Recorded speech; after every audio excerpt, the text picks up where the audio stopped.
Week Scooby-Doo. 10, week 10, week 10, week 10. Hello. Hey, What's up, guys? Answers by guests. hey. All right. Saturday night, Sunday preview show. We're going to be jumping into some all the games, answering questions after as we do. Let me fix the background here, make this look all nice and purty. All right. Guess it was an interesting game on Thursday.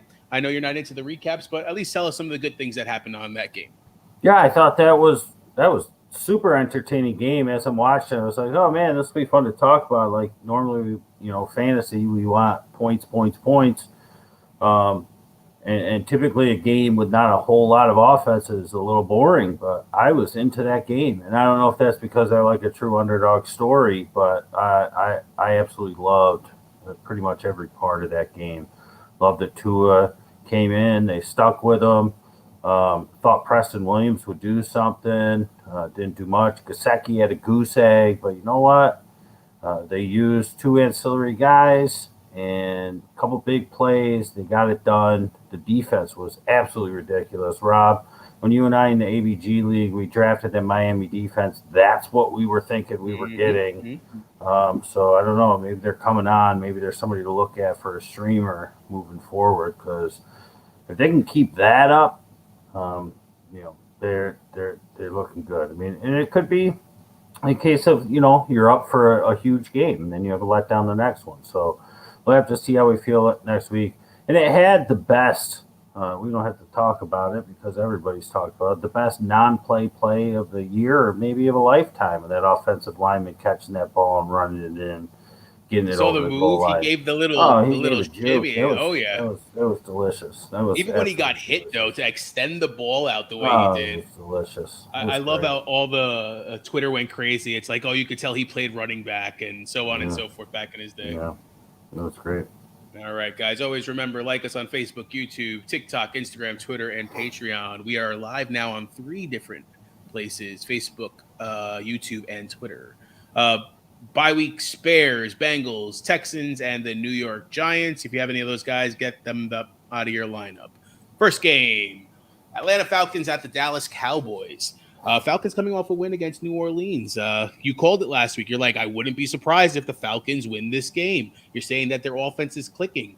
Going up against a Dallas team who got their butts whooped last week. Can we see Matty Ice playing really well? Who's he throwing the ball to? Is it still Pitts? And Patterson, man, I mean, can you take him out of your lineup? I'm going to go with no now.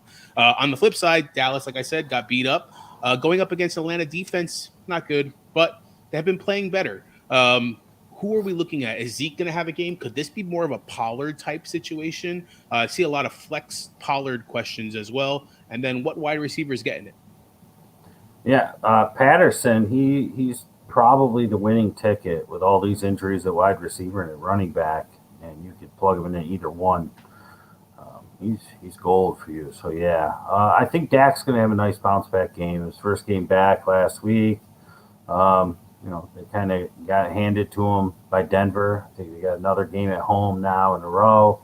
And I think Dak has a nice bounce back in this one. So if you are Cooper or Lamb, both seem to be, practicing just fine and healthy enough. Gallup comes back. So I'm telling you right now, I've been saying it for weeks. I think Schultz gets knocked down just a little bit. If you've been using Schultz or for whatever reason, who the heck's the other one? Jarwin, probably weren't, but I think that they're going to take a step back. They were getting a lot of those Gallup targets, and I know that they've been doing it with Wilson doing it as well, because Wilson was kind of in that Gallup role. But if Gallup is 100%, I think that it's going to take away from Schultz, because now also on top of that, you have Wilson, who's been doing some good things. So I'm going to say a little bit of a down game from the Dallas tight ends here.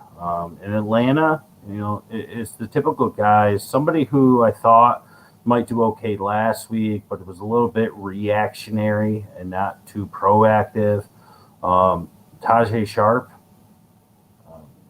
you figured he would build off of it last week. Didn't. It wouldn't surprise me if he gets a little bit more involved. I mean, he can't be less involved than he was last week. But guys like him and Zacchaeus and Gage are going to sort of cancel each other out. Still no Ridley. So it's pretty much Pitts and Patterson. The other guys, unless you got hit with the Robert Woods news and a couple other things along the way, maybe you're holding on to hope with DeAndre Hopkins. There's really no reason to use those guys. I think Dallas bounces back and puts up a ton of points in this one. Not worried about Zeke at all. Practicing full. He got hurt last game, left for a while, but came back when they were getting killed, and he was on the field. So he's not hurt. I'm not worried about him. You use Pollard the same way that you have been if you've needed to. All right. Let's go on to the next one here. Jacksonville Jaguars at the Indianapolis Colts. Jacksonville coming off that big win against Buffalo. I was telling you earlier in the card game, I am waiting for redemption. I think it's going to go on 2 years for a Josh Allen, Jaguars, Josh Allen, RPA. No, I'm sorry, just an auto. But anyways, this was the week to sell that card. He had an interception. He had a fumble recovery, sacks, all that stuff. But anyways, can we see Jacksonville doing the same thing against this Indianapolis Colts who destroyed the Jets and put up 45 points? Who do we see doing well on Jacksonville? And is James Robinson coming back? And do you play James Robinson against this Indianapolis Colts defense?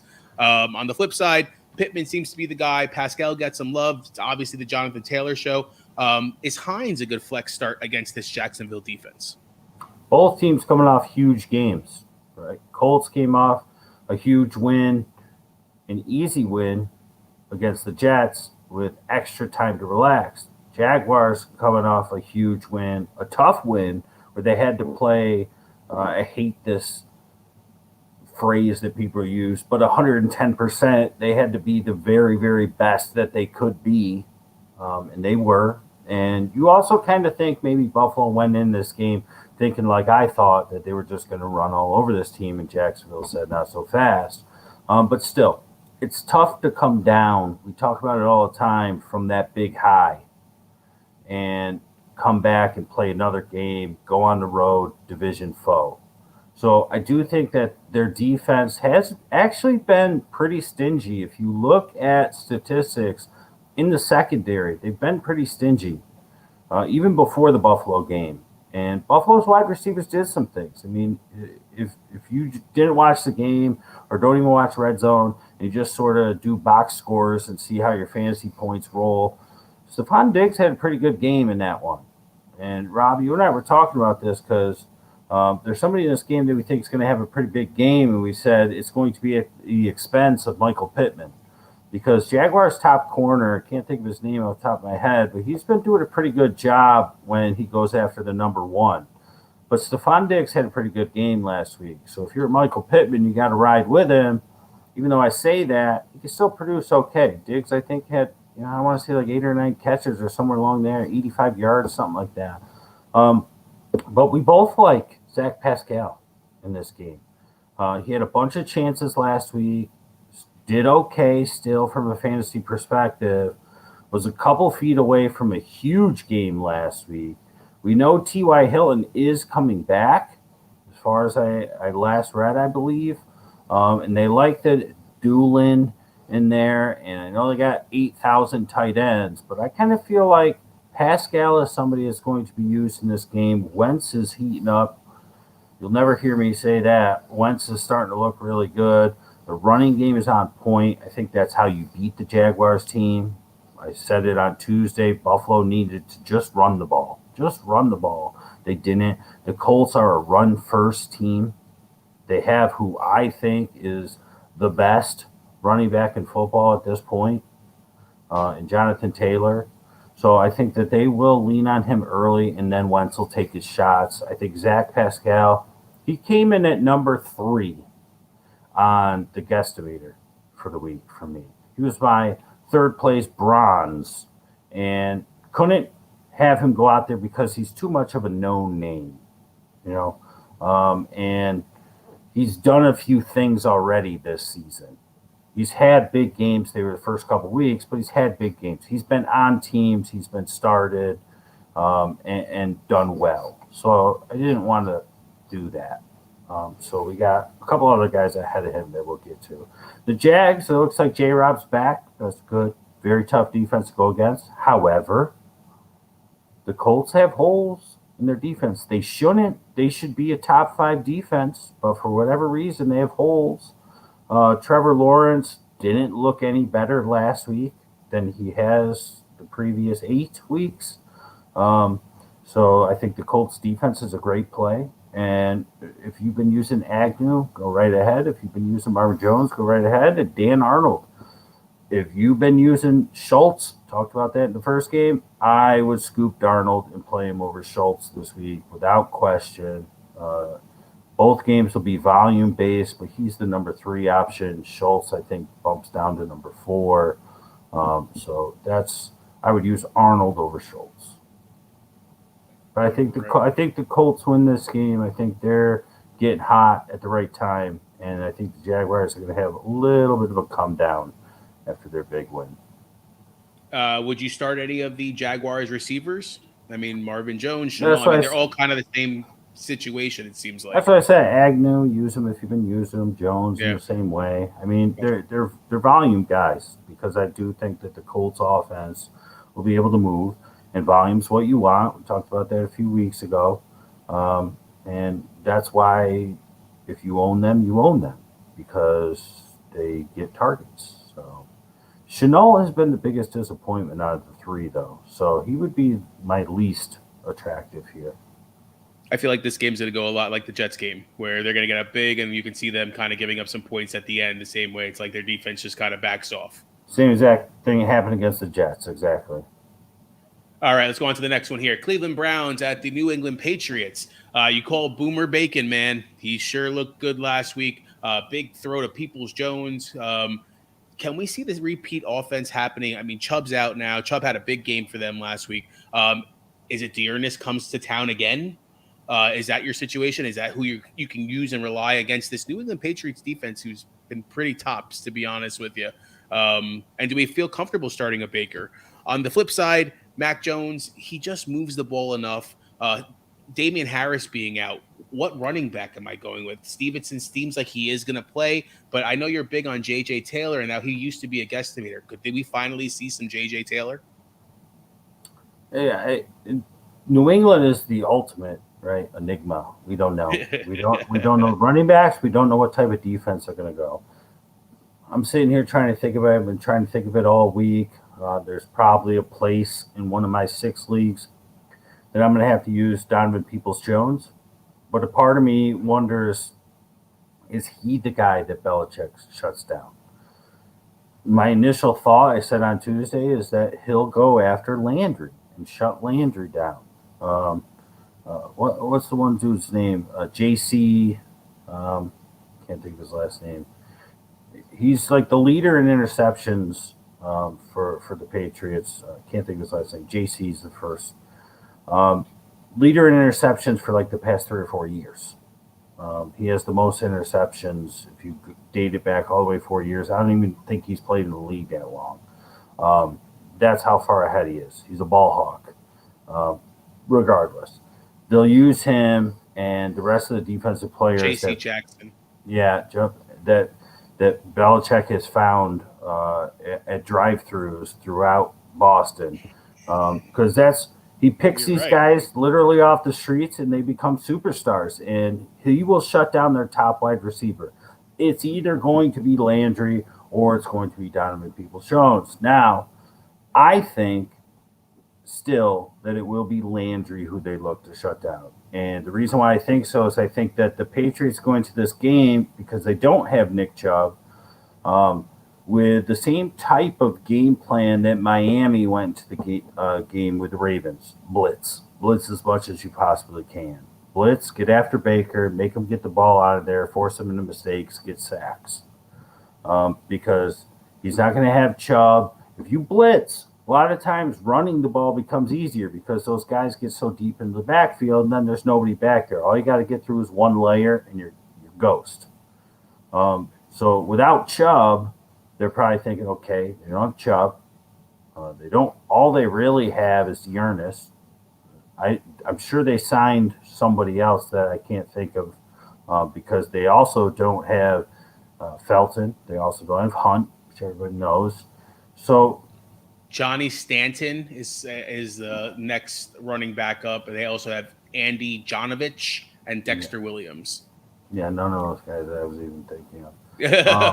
I could have sworn they picked somebody else up, but maybe not. So I guess not. But whatever. I don't like Dearness in this game. If you're going in this game thinking that you're getting the Dearness that you got that week against Denver on Thursday night, I'll root for you. I'm a closet Browns fan. I will root for you. I'm not a New England hater, but of course I'm rooting for the Browns to win this game. But I think that they try to blitz to get after Baker. Now, if the Cleveland thinks the same way, they would have prepped this entire week to make sure that they get the ball out of there quick. Rob, you and I, ABG Lee, we just picked up Baker. He's who we're going with. He was the best of the options available. He has good weapons. I still think he's got a fire. I think that Odell going to the Rams will keep that fire lit. He got picked up, and now he's in a position where he's going to be starting because of the Robert Woods news, because his father or him went Tanya Harding on his ass, broke that kneecap right away. Jesus, man. Oh, Robert Woods is in front of you? Smash. So you would think that Baker's going to go in there and say, okay, OBJ is going to have a chance this week to show what he's got. I'm going to show what I got before he even gets the chance. So I do think he's going to do his best to ball out. New England's going to get after him, though. They're going to have to get the ball out quick. There's going to have to be check downs. Maybe that's where you get your Dearness points. He's got, if who's the other team I talked about before? They had 1,000 tight ends. Colts. The Colts. Well, they have 1,001. Cleveland, right? So he's got weapons. DPJ is going to be the same exact production that you've been getting. If you get lucky, Baker's going to have enough time to chuck one deep, and he'll probably catch it, score a touchdown. This one's going to be a defensive game. Usually, two defensive teams that get together, we see a lot of points. We've talked about this over and over, and it typically happens this year at least 2 or 3 times. So I guess that's what we're rooting for, Rob, with our pickup of Baker. You also like Mac Jones in another league. You ended up going with Mike White over him. But you did like Mac. Cleveland's a good defense, but he's got good enough weapons, a couple good tight ends. The running back situation, I honestly would stay away from it. If I'm playing anybody, it's Stevenson. And the reason being because he filled into that Harris role nicely. His injury was a concussion, wasn't a muscle or a leg or anything. And if he clears the concussion protocol, he should be good to go.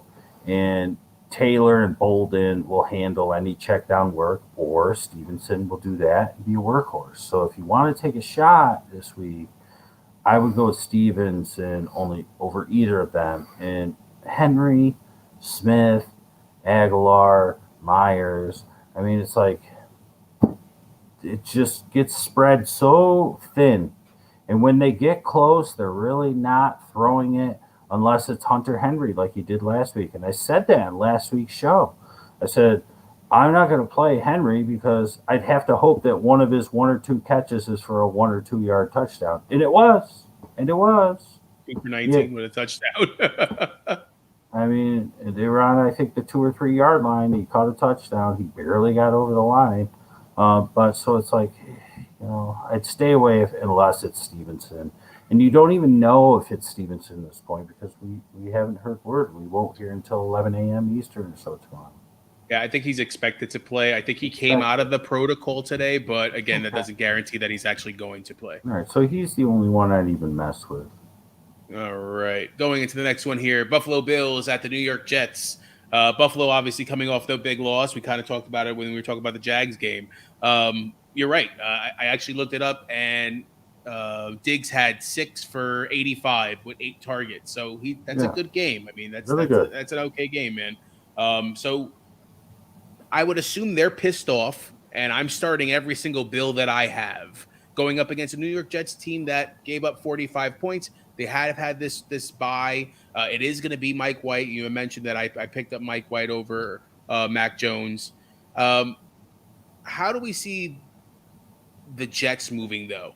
Is it Carter and Crowder? Do we see Elijah Moore again? Does Corey Davis actually make it back onto the field? Are we comfortable starting any of those guys on that side? I think you play just about every Bill, and that includes Dawson Knox. I think Beasley takes a step down, not only because he was injured. I know he's good to go, but he was getting Dawson Knox's looks, and that's what I had said was going to happen. Last week, he had a bunch of catches, but no yards. I think he had like 8 catches for 33 yards or something like that, which is ridiculous. So Allen had no time. The Bills are going to come in this game. They were pissed off. You could see in the press conference, you could just, obviously. So they're going to go in this one, division rival, pissed off. It's a short trip down to Jersey. It's like a 6-hour drive. They could probably fly there in less than an hour. Probably takes longer to board the plane than fly there. Maybe they even took a bus. Who knows? But I'm playing all the Bills, even the guys I don't like. Right? I'm not a Emmanuel Sanders guy, but at this point, he's looking like the best one out there. I do think Diggs. I tried to get Diggs everywhere I could this week. I think the end of the season.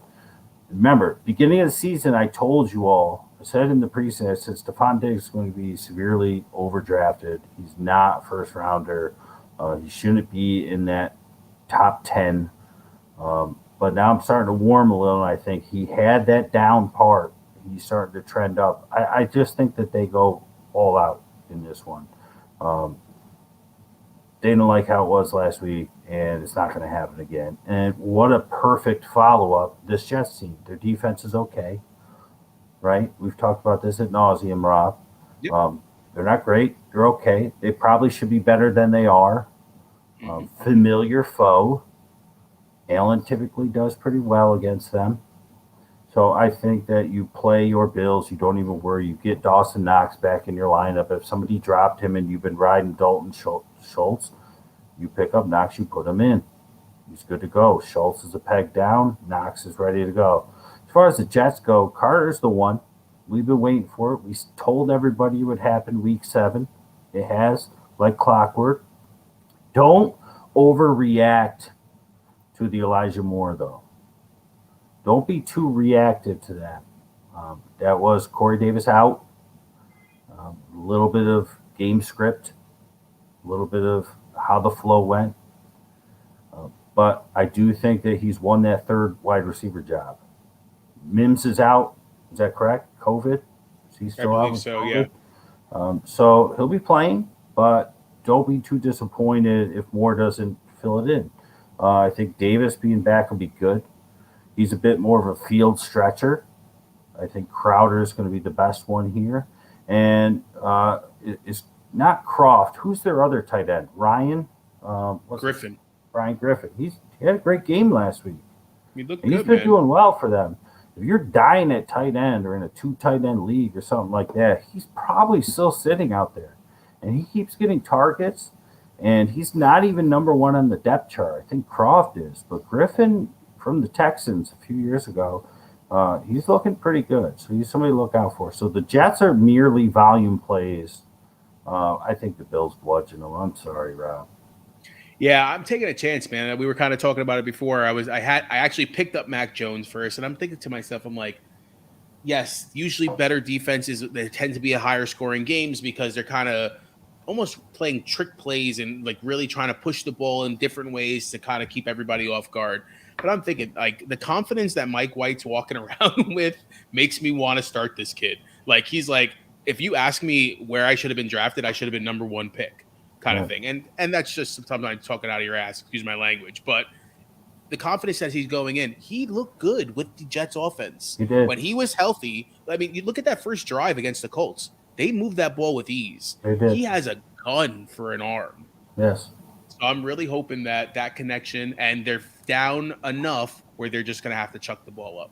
I'm going to tell you what's going to happen. It's going to be one extreme or the other. He's going to go toe for toe, or he's going to get Blow for smashed. blow. He's going to get smashed in the ground, and it's going to be overconfidence wake up call. Like, son, you ain't ish. You know what I mean? So real quick, Wesley, thank you for joining us from YouTube. It's first time in the program, I believe. Just want to let you know we typically go through the games, and then we'll get to the questions. So if you don't see us answer your question right away, we're not ignoring you. Welcome to Answers by Guests. We will get to your question as with all of those listed above you. Welcome. And hope you continue to watch. If not, you can always tune back in. We'll have your question at the end, and we will answer it as well. All right, let's go on to the next one here. Detroit Lions at the Pittsburgh Steelers. News came out about an hour ago. Big Ben out, now on the COVID reserve list. It seems like it's going to be Rudolph, from what I'm hearing. I know you were mentioning possibly Haskins. Anyways, with that situation happening on the Steelers side, are we still comfortable starting a Deontay, a Claypool? I would assume Najee now even gets even a bump further up from his 30 touches that he gets. And as far as, Freiermuth has been the guy. Does he now fall off? And do we start another tight end from that perspective? Detroit all coming off their bye week, but the week before that, they got destroyed by the Eagles. One person I know I'm looking at, and I'm going to wonder if you're going to bring him up or not, so I won't mention his name. But let's talk about, are we comfortable starting a Swift, and what wide receivers are we looking at from the Detroit side? Yeah, of course it's going to be Mason Rudolph, which is terrible. But of course it's going to be. He's number 2 on the depth chart. For whatever reason, they like him. And I just selfishly want it to be Dwayne Haskins from a card game perspective. But the thing is now is they were likely going into this game thinking our defense is trending up. Our offense is good enough. Detroit is paper bag worthy. And we're at home. We probably can win this game being smart on offense, being a little conservative. Deontay, Najee Harris, a little bit of Freiermuth mixed in. Well, now Big Ben's out. They're going to be even more so. Even more so. If you own Najee Harris, congratulations. This could be a 40-point week. It's the Detroit Lions. Their defense is playing good enough that Detroit's going to have some trouble on offense moving the ball. However, if you own DeAndre Swift, you should be cheering as well. No Jamal Williams for sure. Not sure if Jermar is going to be active and doing some things. I'm not sure if that's who you were talking about, Rob. DeAndre Swift, we talked about him early in the season. I said 80 balls is not out of question. Could be closer to 90, and he's getting there. And that's what it's going to have to be in this game to beat Pittsburgh. Check down, check down, check down. And who else has been killing it is Mr. Sponge for Hands, a.k.a. Old School Stone for Hands. Quietly, Hawkinson has been killing it this year. The production from a numbers standpoint hasn't been blow you out of the world because it's Detroit and they just haven't scored a ton of points. But his production, his yards, his receptions have been great. So those two guys, you don't take them out of your lineup in this one. Don't fear this to Pittsburgh. And you're probably not doing so because now it's Big Ben. But listen, Big Ben, he's a shell of him old self. And we've sort of been saying that for a couple of years, that he just needs to go. And back when, about this time last year, when I predicted that Dwayne Haskins would go there, it took a few months for him to go there. I was already calculating this. So I'm hoping, if you are a Detroit fan, I hope Detroit shows up, does some things early, gets Mason Rudolph out of the game. Let's see Dwayne Haskins, because if Dwayne Haskins comes in this game and cannot have success against the Detroit Lions defense, then we know he's terrible. So that's why I would love to see him in this one. But the guys I mentioned, Deontay, I wanted to say this before, but we had to go live, Rob. I'm a little bit nervous about him because typically he's used in the games because he's needed in the games, and he's Big Ben's guy. Correct. It's not Big Ben, and even though it's not Big Ben, how much will he be needed? This defense might do a good enough job to shut down Detroit enough that they don't need to overuse Deontay too much. So I'm a bit nervous, but you keep him in your lineup. He's just from his target share. I mean, he's the most underrated wide receiver in all of football, if not fantasy football as well. And ever since he came in the league, I told people he's Antonio Brown Jr. He's been nothing short of it. Being healthy is his biggest issue. But without Big Ben, we'll see. But it is a soft defense, so you keep him in your lineup. Who's the guy you were thinking of? Amon-Ra? So Josh Reynolds was picked up by the Detroit Lions. Goff used to like throwing the ball to Josh Reynolds when Kupp and Woods were on the field. I Right. can see that being a nice little pickup for them. They need wide receiver help. We all thought Detroit Lions have to go after OBJ. How do you not pick him up in that contract and so on and so forth? They said, you know what, I'm going to keep the cancer out of the locker room and let's go with somebody that Goff actually knows. I Yeah. picked them up in my dynasty league. I really hope that this week is somebody that I think Josh Reynolds can be. Let's say his name again, Josh Reynolds. We were talking about on the Titans when he was out, right? I mean, think about it. Yeah. When he needed the targets, when Tannehill needed to go somebody, he was reliable. I can see Goff using him the same kind of way. That's a good call. I'm just not sure if he's playing this week. Correct.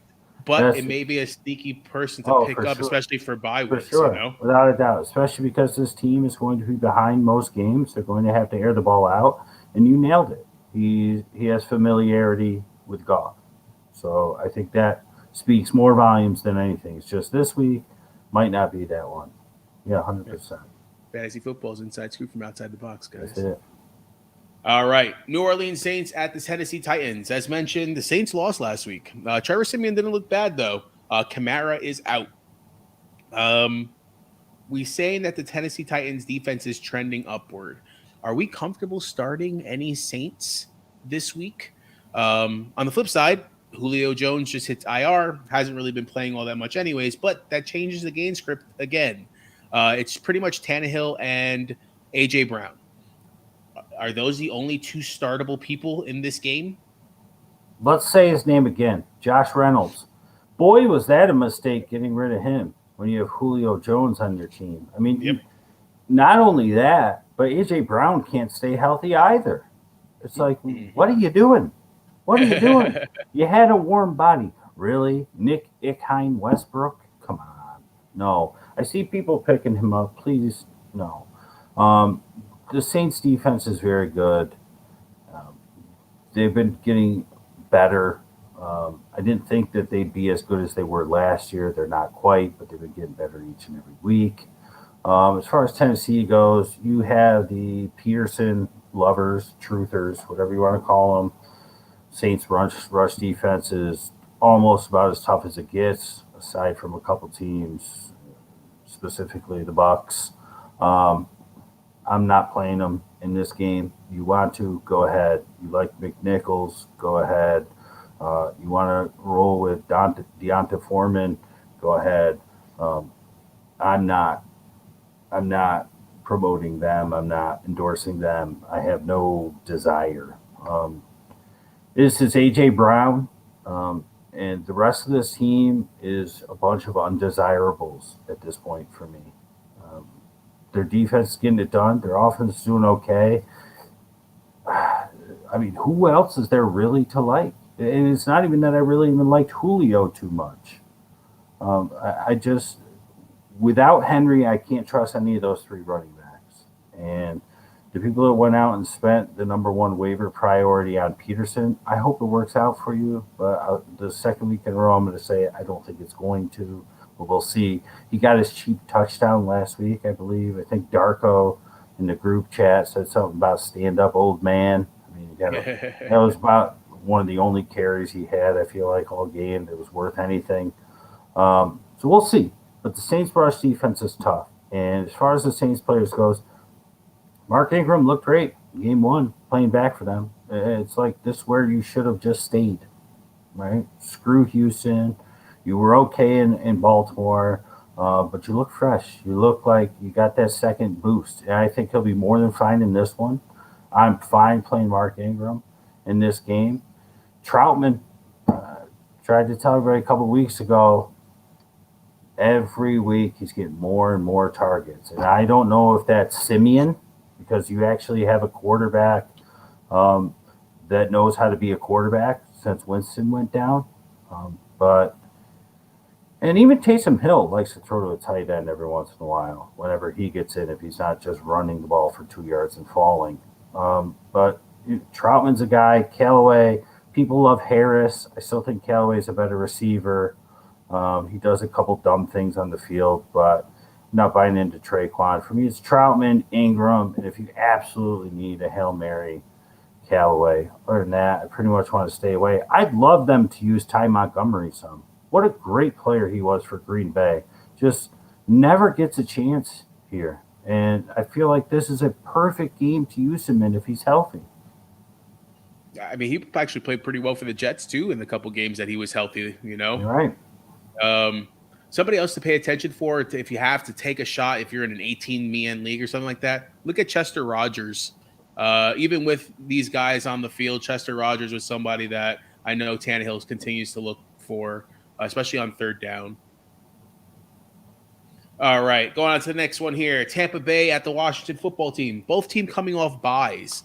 Tampa Bay's banged up, though. So Godwin seems like he's going to play. Antonio Brown seems like he's out again. I don't know what Gronk's situation is. I don't know if I really care what Gronk's situation is, to be honest with you. But Tom Brady's Tom Brady. So who the hell is he throwing the ball to? And are we starting Tampa Bay defense against this Washington team who's coming back a little healthier? Scary Terry was banged up. He should be healthier. Gibson was banged up. He should be healthier. Heineke looked like he was banged up. He should be healthier. Are we comfortable starting Washington football team players against this Tampa Bay Bucs D? Yeah, I'm playing the Bucs D. I'm not, I don't think that Washington's going to get shut down, but I'm playing the Bucs D. There's no reason not to. Heineke showed us that he's prone to making mistakes. Injury or not, before or after, he was doing it. His best game was last year against the Bucs. We will say that. Where he made a name for himself was last year against the Bucs in the playoffs. And I remember in the card game, people were running out, grabbing his cards, and they had a big week one, and they were doing that again. And since then, it's been downhill. So maybe at home, off the bye, against a team he had success against last year, Heineke gets it going. For that reason, I love Terry McLaurin this week. If I just wish Gibson was a little bit healthier, and I wish they didn't have running backs that were similar to him. McKissick can do everything that he does, even though I don't like McKissick at all. And Jarrett Patterson can do everything that he does. So there's no reason for Gibson to be the workhorse that everybody figured he would be going into this season. I like him as a play this week if you need to. There's plenty of reasons to. But just know that he's still one of three because Patterson was getting more and more involved. We loved him in the preseason before everybody found out who he was. He's yet to really do anything this year until the past couple of weeks before the bye. He's getting more and more burned. I would imagine they used the bye week to get him more acclimated with the playbook and the schemes and the team, and he's in game shape. So just keep an eye on that. Is Samuel back? I saw people. Curtis Samuel's. I know he is, and that's what I was going to say. I don't think he's back. That's what I was going to say. I saw people picking him up in a couple of leagues, and I'm just thinking to myself, why? He's out. I tried to warn you against that, Rob. Earlier in the season, beginning of the season, I said, no, Ron Rivera doesn't know how to use this guy, first of all. Second of all, he just can't stay healthy now. So it's pretty much McLaurin. Logan Thomas is back. So if you've been using Ricky Seals-Jones, say goodbye to that. As far as the Bucs go, Fournette, we'll see if Washington comes out of the bye and strengthens up the defense. They have the best front four, aside from maybe the Rams. They should be able to stop the run. But the problem is that you have Brady. And I think that's one of the big reasons, and I like Fournette, but I think that's one of the big reasons that Fournette's doing so well this season is the Bucks are throwing when they're not supposed to be, and teams have to respect that. They want Brady to break this touchdown record. That claim that I made weeks ago has been proven more and more correct every week that he throws for 4 or more touchdowns, 3 or more even. They want him to break it, and Godwin was the question mark going into this, and no Gronk. We're like, well, this is easy. This is going to be a Mike Evans week. But Godwin's probably going to play. And that was one of the reasons that Ty Johnson came in second in the guesstimator rankings. I was going to go with Ty Johnson, and I said, you know what? I said, that's too chalky. I said, too many people are talking about Tyler Johnson, not Ty Johnson, Tyler Johnson. Ty Johnson plays for the Jets. Tyler Johnson. Too many people are talking about Tyler Johnson. That's too chalky. I can't do that as a guesstimator. That wouldn't be right to our followers. And then we find out, well, Godwin's probably going to play. I said, well, there goes that. And now you got to get him out of your DFS lineups. You can't even use him there. I was also starting to get a little worried because I thought Scotty Miller might be coming back, but he's not going to play.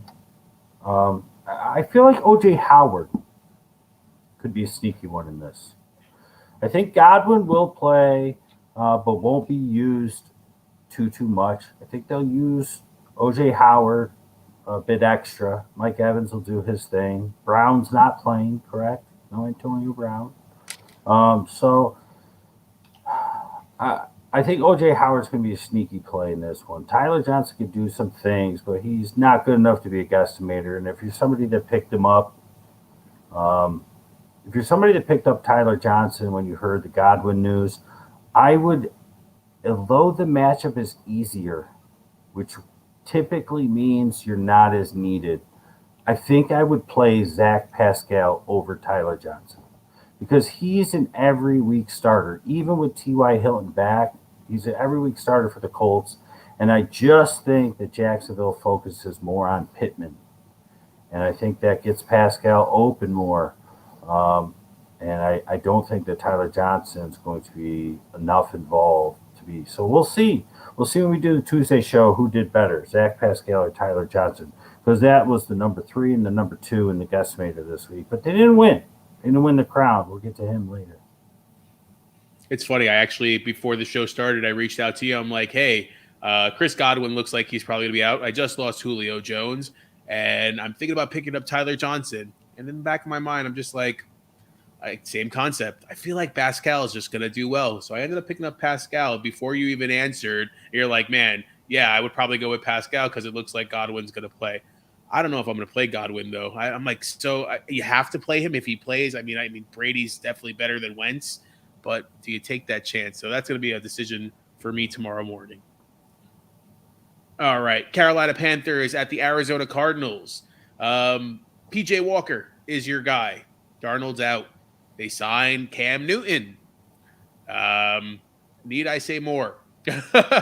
CMC are going to play. Can you play a Robbie Anderson now with maybe a PJ Walker in there? How does that open up the game for him? And everybody's worried about DJ Moore. Does this give a boost to DJ Moore when PJ Walker is your quarterback? Or do we see some Cam Newton actually happening here? On the other side, Kyler is a game time decision. Same thing with Hopkins. We were talking about it before. We think Hopkins more than likely is a go where Kyler may not be. How does that affect Connor? And obviously Edmonds out. We see some Benjamin being picked up all over the place. Talk to me about this one. Yeah, welcome to PJ Walker versus Colt McCoy. Wow. What a fun one. And on top of that, it's 2 really good defenses and 2 backups and a bunch of playmakers. What could go wrong? It's not quite Houston versus Miami from a couple of weeks ago, but this one could be ugly. But you can't bench these guys. You're not benching CMC. He's another week back. You're not benching him. You can bench Chuba. Get it out of your head. Put him on the bench. You're not benching DJ Moore. You bench Robbie. Put him on your bench. Get him out of there. Terrence Marshall, Shai Smith, all these guys, these ancillary guys, no. Tommy Tremble, come on. No. The two steps. In Arizona, it's going to be Colt McCoy. I don't think Kyler's going to play. They hold him out one more week. Then they got a division game next week. I believe it's against Seattle, which I want to say could be for first. I don't know the records off the top of my head. Oh, no, because the Rams were correct. Cardinals are playing Seattle. That is correct. So they hold him out for that one. That's what I think. And if Nook plays, I think he's more of a decoy. I don't like him. Rob, you and I in the ABG league, we own both of them. And I own DeAndre Hopkins. I'm in 6 leagues. I own him in everyone. I think everyone. Holy moly. I think, no, 5 of them. Talking about going all in. 5, well, 2 are dynasty. So 5 leagues, 3 I drafted him in this year. And it started off good. But now all of a sudden, this dude never missed any time. Now all of a sudden, he can't get healthy. But I think it's more of a decoy. Rondale out, more than likely. So it's going to be Kirk and A.J. Green. Fine plays. But the biggest one, and this guy I did not like going into the season. Haven't liked him for years. Told people to get rid of him a couple of years ago when he was still with Pittsburgh. But it was all because of his injury. He stayed healthy. Better knock on wood while I'm talking about it. James Conner, he's got it to himself. In the preseason, I said, I like Eno Benjamin. I liked Eno Benjamin more than James Conner in the preseason. But that's just because I felt like Conner couldn't stay healthy. But this is Conner. They're going to do what they did last week. Eno will get a little burn. I don't think you can play him enough, not against this Panthers D. You got Conner. This is the 1 week you put him in your lineup. This is the 1 week that you have to be reactive. I always talk to everybody. I say, don't be reactive, be proactive. Don't chase last week's stats. But I think that this is one situation, even against a tough Panthers defense, that if you had Conner on your bench last week for whatever reason, he's been scoring touchdowns all year, you are reactive and you say, I need to have him in my starting lineup this week because it's 100% his. And it's not even saying that Edmonds hasn't even been a world beater. He hasn't even been a city beater. He's been beating nothing all year. He's been a huge disappointment. Connor's been outplaying him. But if you had Conner on your bench last week, this is one time to be reactive and put him in. You just have to. I mean, it's a very tough matchup, but you have to. He's going to be the workhorse. You don't have to worry about Edmonds. Eno is not as good as Edmonds. He was a 7th-round draft pick. Didn't play at all last year's rookie season. I like him. But this can be the Conner show. It's going to be the Conner show because it's going to be Colt McCoy, and that's what they're going to do. Yeah, I mentioned to you before the show that I had Baltimore defense and I had the Cardinals defense, and I was just, again, not to have Thursday match. I was like, I'm going to go the Cardinals defense, especially P.J. Walker. Just don't know what that situation is going to be. They're probably going to run the ball a lot with CMC. I can see this being a low-scoring game, kind of like what it was last week. Again, the same type of situation. So short fields. There's going to be short fields. That's why, Arizona's going to turn the ball over at least 2 or 3 times. They're going to turn Carolina over. So short fields, Conner, unfortunately for us Nook owners. Nook. All right, Minnesota Vikings at the Los Angeles Chargers. Vikings played very well last week against the Ravens. Obviously, news came out about the whole Cook thing. I haven't seen any updates. If he's playing, if he's not playing, it seems like he is. I mean, his fantasy value hasn't gone down to 0 for this week for me. So in one of the leagues that I have him. Thielen caught a touchdown. I don't know. This team just seems so off to me. It's like they score points, but it's Thielen here and there. Justin Jefferson isn't looking like Justin Jefferson. Are we comfortable, obviously, just playing the main 4? Are you playing a Kirk Cousins? For Los Angeles, Herbert looked good. You called it last week. You said that he needed to get out of the little funk that he was in. Keenan Allen's where you go to. Same situation. Mike Williams didn't do as good. He only had really one big catch. Anybody else we should be looking at on this Chargers team that can catch the ball? There's so many just Parhams and Guytons and so on and so forth. Palmer finally got involved last week. I saw him on the field making a couple catches. So he's a rookie that people were high on. Hasn't really had much playing time. He got some last week. I think this one's going to be a high-scoring game. I think this is a game where you're going to want your Vikings and your Chargers in your lineup. Conklin lovers, maybe get a little bit of love there. I would, I know. I mean, if you're using Conklin at this point, there's probably a reason. Most of the reasons were Logan Thomas. I play Logan Thomas still, even though he's going against the Bucks, but I would play him over Conklin. But when you Conklin lovers, I mean, this game's going to be high scoring. I think Herbert at home keeps the flow going. I think he has a big week. I think defense are going to shy a little bit more towards Keenan Allen because he did have the big week like we predicted last week. Open up things a little bit for Mr. Williams. He's got to get back into a groove. He's lost it. Stella, get the groove back. Because he lost it. I'm dating myself there. Cook, fine. Nothing's going. I don't think anything's going to happen. I know I had a trade offer in Dynasty League. I sent it to Rob. It was very, very risky, so I didn't go for it. But I feel like he's going to end up playing. But you can never be too sure because Ray Rice, split second. Kareem Hunt, split second. A lot of things. Those two had videos of actions happening. Gruden, you had a record of things. There was a text message, but nothing's happened. Maybe something happens next week. But I think this week's going to be fine. And Jefferson, Thielen's been doing his thing. Osborne probably gets a little bit more involved this week. I think this one's a high-scoring game. I think you want to play your Chargers for sure. If you're getting a little bit squeamish with Mike Williams, I think that you keep him in for this one at home against the Vikings. All right, going on to the next one here. Philadelphia Eagles at the Denver Broncos. Philly coming off of a tough loss against the Chargers. They played well, though, man. Jordan Howard is that guy. Can we feel comfortable starting a Jordan Howard against this Denver Broncos defense who's been pretty good? Who else are we starting from the Eagles? Goddard, obviously, and Rager really isn't doing very much, but Devonta Smith seems to be continuing his good play. On the flip side, Denver destroyed Dallas Cowboys for most of the game. Javonte Williams, I think, averaged almost like 7 yards per carry, but Melvin Gordon gets the touchdown. So can we still continue to play both those guys? Jerry Jeudy, Sutton. Tim Patrick seems to be the number one receiver almost over there. Yeah, real quick, Joshua Loyola, just want to let you know, welcome from YouTube. First time in the show, I'm assuming. We will get to your questions as soon as we do the games. We do the questions at the end, so do not think that we are ignoring you. We will get those questions answered.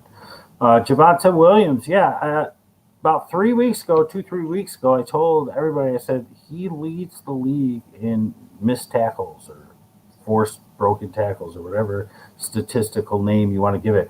And now this past week, all I see all over Facebook with like Pro Fantasy Focus or these sites that I'm on is the statistic of him and Chubb tied for first place. I'm like, yeah, I told you guys that like 2 or 3 weeks ago. Like, come on, give it the program. Get outside the box with me. He's ridiculous. And he was over 6.1, and now he's over 7 yards per carry. It only gets better. And they still use him 50% of the time. It's criminal. It's ridiculous. He does all the work, and then even in the 2-minute drives, sometimes they're going out there with Gordon. What are you doing? Why you murder my soul with this? But unfortunately, they do. But I'm using them this week. We're using them this week. Every league I have them in, I'm putting them in there this week. Philadelphia's defense has been playing better, without a doubt. But they still can be run on to a degree. And they're also not very good against tight ends. We sort of mentioned that last week, and that means Noah Fant. Noah Fant's going to have a nice game in this one. Coming back off the bye, off COVID, off everything else that he sat through. Or not the bye, 2 weeks of COVID, I believe he had, right? 2 weeks he was out. Yeah. he's somebody you want to get in the game. We had to drop him because we have Goddard, but he's somebody you want to play this week for sure. I like Goddard as well in this one to continue to use him. Judy has taken everything away from Sutton. Judy coming back, the 2 games that Judy's been back, Sutton, I want to say it's like 3 or 4 targets total in 2 games. Not good news for Sutton owners such as myself. Sad thing. Hopefully he can bounce back in this one. I'm using him in my lineups. Don't have much of a better option anyways, but he's always there for a good play. Tim Patrick got the touchdown last week. Am I correct? He did. It's all he does. He's Chris Carter 2.0. The Eagles wide receivers, you can't really trust them. I want to see if Tyree Jackson, the name I gave you all about 4 or 5 weeks ago, the converted Buffalo University quarterback and Buffalo Bills quarterback who got cut and went to, I don't know if it's the XFL or the CFL or something like CFL, that. one of them, but he converted to a tight end. And Philly signed him last year. He looked really good in the preseason. Was finally activated. Was his first action last week. He's my honorable mention guesstimator of the week. But I want to see him actually running more than just 2 or 3 routes a game. Up to speed off his injury. It was a pretty significant injury. It took him 9 weeks to get back. But he's somebody to watch out for. If you're dying at tight end, you want somebody, especially in a dynasty league. If you play in a dynasty league, Tyree Jackson, tight end. He might even still have quarterback eligibility, but he's somebody you want to watch out for because they absolutely love him there, and he's a freak of an athlete. And they like to run those crazy trick plays where they throw it to a receiver and the receiver throws it to a quarterback, stuff like that. Well, Tyree Jackson was once a quarterback. So, just something to keep out there. The running back situation's a mess, but we knew it would be as soon as they signed Jordan Howard. He's the only one you can put out there to play. He's the only one. I mean, Boston Scott, Gainwell, they're going to cancel each other out. I think their defense is going to do good enough to limit Bridgewater, so it's not like they're going to be playing catch-up, really. It's a good offensive game, 2 decent defenses. Hurts has been doing his thing, so the Denver defense won't be able to get after him too much. But I don't like the ancillary guys. It's the names in this one. Nothing special for you all. I'm sorry. Other than Tyree. I was going to say, I think Jalen Hurts ends up with the most rushing yards for the Eagles this week. All right. Not a stretch. Seattle Seahawks at the Green Bay Packers. Seahawks coming off their bye. Russell Wilson's back. A lot of rumors that OBJ was going over there. It seems like Russ was trying to bring him in. But Carson's not back. I see some questions, do I start Alex Collins? Do you start Alex Collins against this Green Bay defense who's been pretty damn good, man? Even with A-Rod out last week, they still held KC to only 13 points. Are we comfortable starting Metcalf? And you called Lockett. I mean, it's literally been a downtrend for him ever since the first 2 weeks. On the flip side, A-Rod's back. They're all systems go, right? It's the Green Bay Packers again. Do I play every Packer? Are you comfortable even starting a Lazard and a MVS?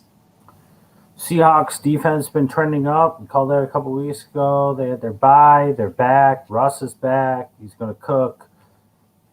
The running back's hurting. People got questions. I never liked Carson to begin with. They want to play Collins. Not huge on Collins, but they also have they got Homer and they got Dallas, and I'm sure they got somebody else I can't even think about. Penny probably, or is he hurt again? Penny, yeah. So, Collins is not a slam dunk because you got 4 of them. And Green Bay's defense playing lights out. Russ is going to have to cook. He's going to have to throw the ball.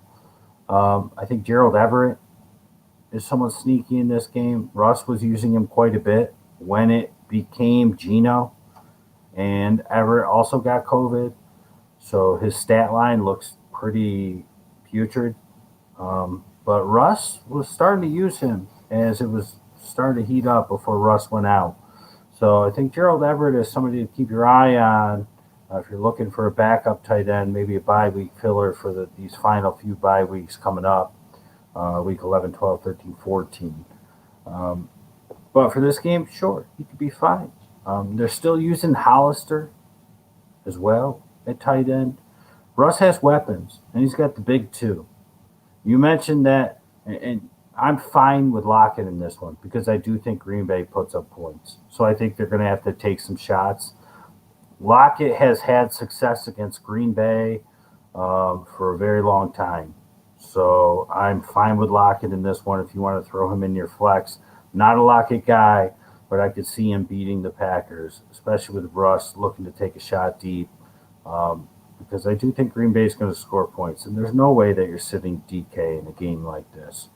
As far as the Packers go, he was my guesstimator last week. You're going to see DeGuara involved in this one. I know A-Rod doesn't typically like his tight ends, but I think the Seahawks defense is going to do everything that they can to limit Devontae Adams because they sort of feel like if they can stop Devontae Adams, they're going to make A-Rod use everybody else. And A-Rod's got no problem using everybody else. I'm not sure if Lazard's back. Is Lazard back? I'm not sure if he was back. Well, yeah, because he scored the touchdown last week. Yeah, he was back, yeah. Yeah, so Lazard, MVS is back. My boy DeGuara. In the running backs, Dylan's been killing it. They'll use Dylan Jones. I want every piece of this game that I can get. This one should be a good one. This is going to be what we should have had last week. Yeah. Versus the Chiefs. Yeah, you're 100% correct. I think Russell Wilson. I think everybody's going to step up in this game. Somebody that I love DFS wise. Go Freddie Swain. Pay $1 for whatever it is and just throw him in there. He's going to be the ancillary guy that's going to get your first downs and your broken plays. I can see him going for 2 receptions, 85 yards, and a touchdown. Yeah, you mentioned that the Seahawks wanted to get Odell to replace your boy Freddie Swain. And you know what? I saw a thing. I'm not sure if it was even real. I didn't hear the clip. But Devontae Adams, they asked him about Odell, and they said, yeah, I heard he's upset about getting 1 catch for 5 yards. If he's okay getting 2 catches for 10 yards, he can come on over here. He didn't want to give up any targets. They shouldn't. All right. Sunday Night Football, Kansas City Chiefs at the Las Vegas Raiders. KC, again, we just mentioned them going up against Green Bay last week. They didn't look great. Kelsey got involved a little bit more. Hill was mediocre. I think he ended up for me like 7 points or something like that, and that was mostly at the end of the game. Darrell Williams and Derek Gore, are we comfortable starting them against this Raiders team? Can you start both of them? Can you actually use a Gore in the flex? And it's just Hill and Kelsey, I would assume. On the flip side, this Raiders team is a little awkward, man. They lost to the Giants. It's I just don't know what to feel about them. Jacobs and Drake are okay to play. Waller is not the Waller that we think he is. And then the wide receiver crew, I don't know. Can we start any Raiders really from the wide receiver crew? Yeah, real quick. I see that we've been live for almost 1 hour and 5 minutes. I'm going to start something from now on. From now on, we're going to get through the games in an hour or less. So that way, if people only want to take part in the questions, they know 10 o'clock. Because we start at 9. But they will miss the guesstimators because this game has a Week 10 guesstimator. And who may that be, sir? The Week 10 guesstimator in this one is doing what we preach season after season, week after week. You've got to ride those ebbs and flows. You have to be proactive and not reactive. 2 weeks ago, Henry Ruggs goes down. Everybody runs out, and they go and grab this guy. And then last week, he comes through with a goose egg, and everybody drops this guy. And now this guy is playing on Sunday Night Football for the whole world to see. He was talked up all offseason. Not just this year, last year as well. Last year when he was a rookie, he was talked up. Didn't get to play. Talked up all off season. Finally got to play. Now he had his chance. Didn't do much, but guess what? This week he will. Your week 10 guesstimator is Brian Edwards. Brian Edwards is going to show up and make a name for himself on Sunday night. Rob, you led into this perfectly with saying, what will we do with the Raiders wide receivers? If you are struggling with a wide receiver, maybe you got nothing out there and Hopkins gets called out. Maybe you're not feeling great about Hopkins. Pluck him up right now, like Rob and I just did in the Answers by Guess League. He's playing against the Chiefs, the Civ defense, with a good quarterback. If it was A-Rod last week, the Packers wide receivers would have ate. Green Bay likely would have smoked him in that game, but we don't know because maybe the Kansas City offense would have done a little better. But they can't really stop too much if it's a competent quarterback. They're going to need Brian Edwards to say, well, guess what? They got Deshaun Jackson. Yeah, so what? Not worried about it. Deshaun Jackson, how'd he do with the Rams? He had, I think, one catch for like an 80-yard touchdown, and that's it. The entire time he was there. Nothing. Nada. Haven't been worried about him for years. Told you not to worry about him 2-3 years ago. Brian Edwards, your week 10 guesstimator. He will score a touchdown. He will get a minimum of 6 receptions, and he will have 65 to 75 yards. Hunter Renfrow, a little banged up, but you want to use him. But he practiced. He's full. He's not even questionable. He's good to go. They're going to need him. Darren Waller, probably going to be the focus of the Kansas City defense, you would think. But still, you got to use him. Kenyon Drake, who we loved in the preseason, we said as soon as Gruden was out, he's finally going to get his shot. Ever since Gruden's been out, he's been killing it. You go ahead and use him. Josh Jacobs looks fresh. Josh Jacobs looks good. You use him. This is in Vegas. They're going to be ripping and roaring. That's another reason that led me to believe that this was the right spot for Brian Edwards to be the Week 10 guesstimator. We're catching him on the ebb. We're catching him on the low. Everybody dropped him last week after thinking he was going to have a huge week. This is the huge week. The Kansas City side, they're going to have to score as well. They might even score first, which makes the Raiders happen. Tyreek, nobody's got to tell you not here to play him. Nobody's got to tell you to play Travis Kelce. The running back situation, are you really at a point where you have to play Darrell Williams and or Derek Gore? If you are, then you got to do what you got to do. Williams obviously is the one that continues to get the most burn. I don't think he's the best running back. I think Gore is a better running back than him. Andy Reid don't care what I think. So if you're using Darrell Williams, you use Darrell Williams. I don't think there's really a situation where you have to use Derek Gore. But this is an okay game to use him. It wouldn't surprise me because of the ebbs and flows. They didn't have to use him last week. They used him a little. Green Bay's defense really good. I honestly think Green Bay's defense, which is crazy, is better than the Raiders' defense. Green Bay's defense typically is better than nobody's defense. But I do think this is a good game for fantasy. And this is a game that I'm quite excited for because if Kansas City doesn't win this game, that division is going to be they could be the basement dweller when this thing's all said and done, which is surprising. Truth, man. Yeah. Which is surprising. Raiders always play them well too, man. If you look at it the last few games, last few years, Kansas City's always riding high, and the Raiders are like, I don't care who you are. When you come and play us, we're going to give you our all. Just a reminder, guys, Week 10 guesstimator, Brian Edwards. All right. Last game here, Los Angeles Rams at the San Francisco 49ers, Monday Night Football. Rams coming up a tough loss against Tennessee.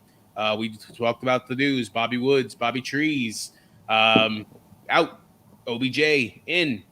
How does that affect all of the target share that's happening as far as Kupp being the number one receiver? Does Van Jefferson and Higbee take a little bit of a bump down or a bump up? And then a lot of Henderson questions. People worried about playing Henderson. I think you have to play Henderson to a certain extent. or does this San Francisco defense know how to play well against this Rams team? Eli Mitchell is healthy, wasn't on the injury report. Is he all systems go, even though they have 38 running backs, which I think Hasty's actually out, if I'm not mistaken. Ayuk and Debo, are we okay with playing Ayuk? And obviously Kittle, but Yeah, you know, Debo practiced all week, as far as I know. Last week we were a little worried going into the game, so I think Ayuk was a little bit more of a consensus type play, and he's all right. And I think that he's earned himself more playing time. So now I think you're going to see both of them sort of working together, and to much of the I don't know if that's the word chagrin. Is chagrin the right word? Much of the dismay? No, I don't know. Much of the dissatisfaction we'll go with that one. Of Debo owners. I think that AU's going to take a little bit of that. You also have Kittle back now from last week, now another week. So, again, taking a little bit off of Debo's plate. I think in the long run, it'll be good for Debo because he'll be able to stay a little more healthy. He won't have to run for 175 yards every single game and make a ton of catches and a ton of plays and get hit so much. So I think it'll be good for Debo owners. I just think the production's going to go down a little. So Ayuk's okay if you need him. We always love the Monday Night Magic. Anytime you can get a piece of somebody in either of the two night games, a lot of times I've gotten to a trap even trying to touch that with the Thursday games this year, even though I normally like to avoid those. But these two games, the Sunday night, the Monday night games, if you got to use Ayuk, he's a fine flex. Depends on other options. Depends on the rest of your team. Depends on your matchup. There's no one size that fits all, but he's fine. He's a fine flex. Little bit of a moonshot because you are playing against one of the better defenses, and he is the least used option. Because I do love Mitchell in this game, to answer your question, Rob. I think last week and all these weeks where he's been banged up and other guys have been active, I think that's proven that Mitchell is the guy. I think we don't have to worry too much about Shanahanigans anymore.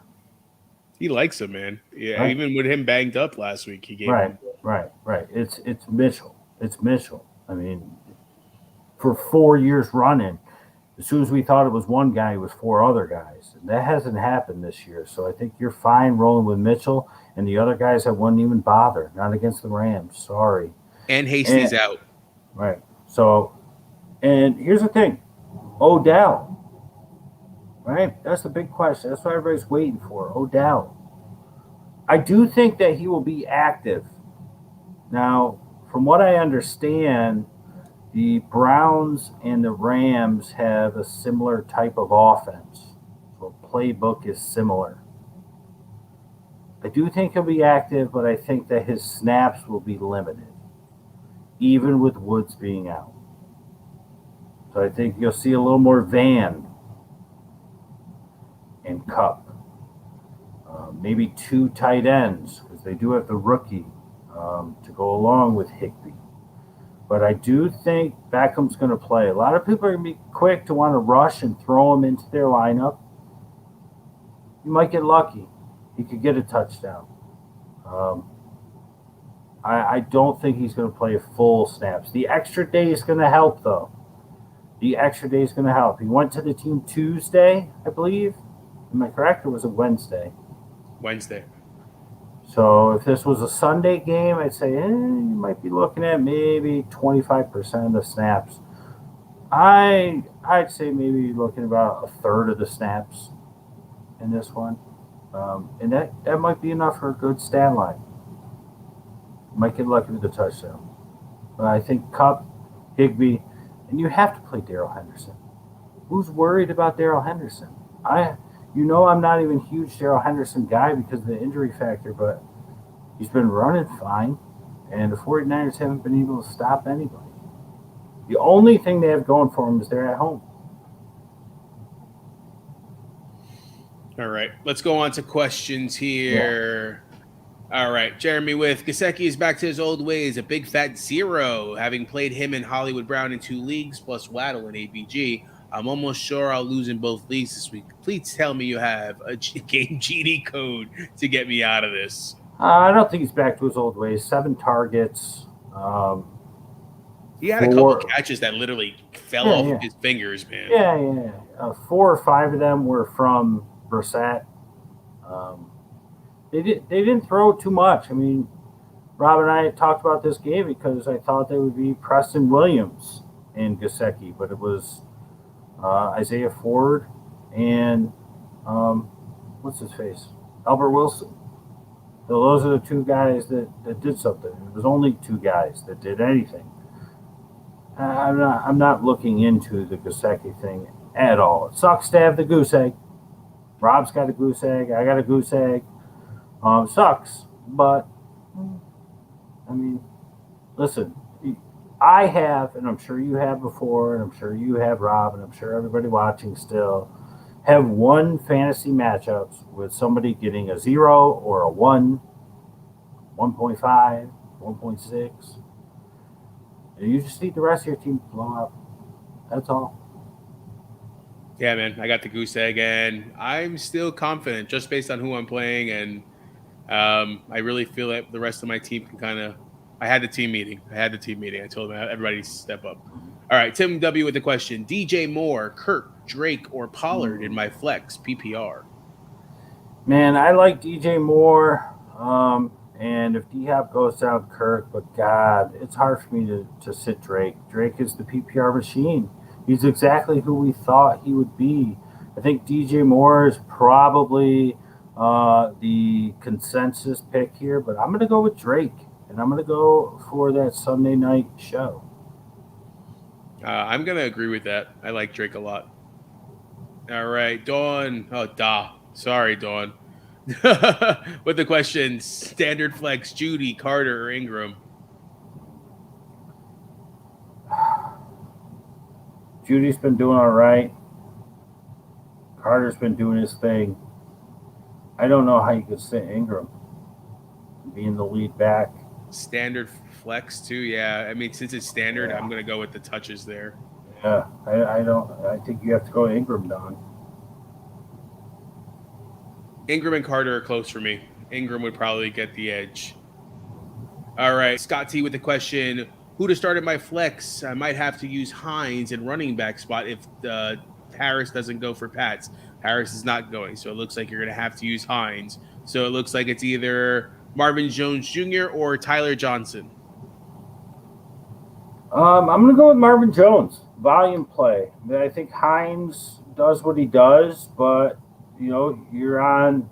Do you want to be on the side who has somebody who's probably more than likely going to be more targeted, or somebody that's on the side who might be targeted early, but then might not be needed late?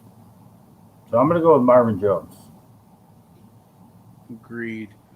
All right, Chris S with the question: Wentz or Wilson on Sunday?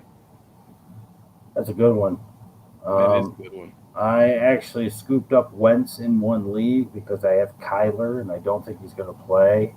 And I just said, well, it's an easy matchup. Wentz last week had a really good game. Just got all his points early, which is all I need.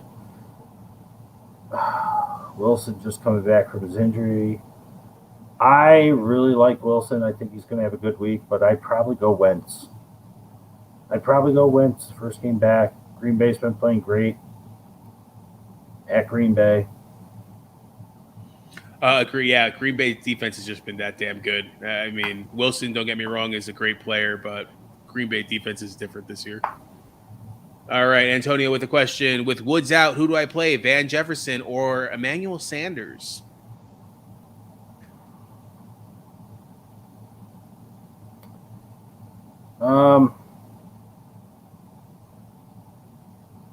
I can't recommend Emmanuel Sanders, but I'll recommend Emmanuel Sanders. That I think Sanders is the way to go, just because of the Jets. I mean, the Jets. I think it's going to be a he's going to be the one that's going to kill them almost in a way. I could see Knox doing well. I can see a lot of these players doing well, but I can see Sanders being the one in the end zone and in the red zone. I can see him like with 2 touchdowns tomorrow, but he'll only have 3 receptions for 40 yards and 2 touchdowns kind of deal. Derek with the question, I have lots of buys and injuries. Do I start Eno Benjamin or Beckham? Honestly, I think I would just take a shot with Odell. Agreed. I mean, I like Eno, but you're going against a tough defense and more than likely a backup quarterback.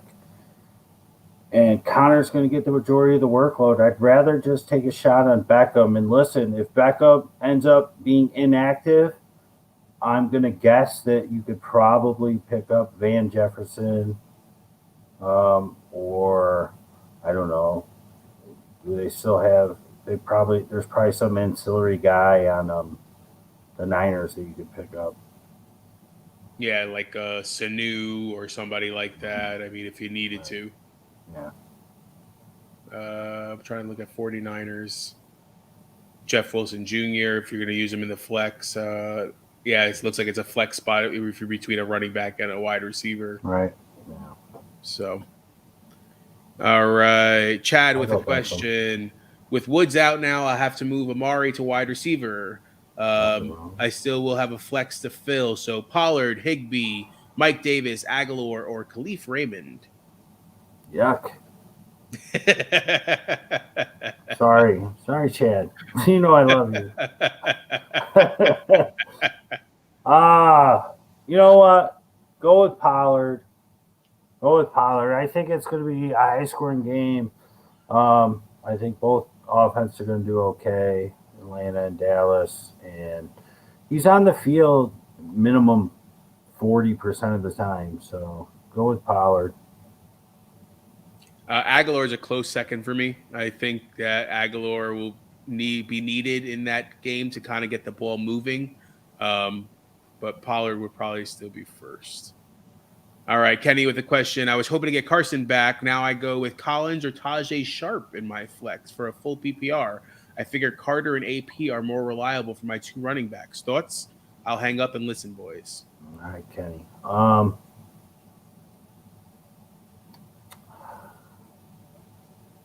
going to be honest. Collins is safer, and he's the consensus out of these 2. I think I would take a shot with Sharp against Dallas. I just do. I feel like I would take a shot. Full PPR. That's what I would do. Collins is safer, and he's probably the consensus. But you've been watching the show long enough, man. I like to take risks, and I don't know. The Green Bay defense is just so good. They've been playing so good. And he's one of 4 running backs.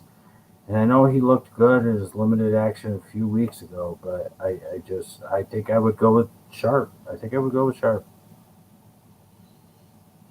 That's too close, man. I hate to go against you. Collins, I would go safe, to be honest with you. That even if he has 10 touches, Tajay Sharp he has to do better than what he did. But will Atlanta need him? I mean, they're kind of spreading the ball around a lot. Well, they are going to need him because Dallas is going to blow up. But here's the thing. You said it, Rob, and I said it to Jeremy a few minutes ago. It depends. Does the rest of your lineup and your matchup allow you to take a risk? Like, I made a decision this week that allowed me to take a risk because I saw my matchup and I said, I'm going to win this one, I think. 99% sure. I took a risk. And now I'm fighting with a goose egg out of 1 player. But somehow I'm still projected to win by 20. So I took the risk. So what does your matchup look like? Can you take a risk? If you can't or you don't feel safe taking the risk, exactly what Rob said. You go with the safe choice. All right. No problem with it.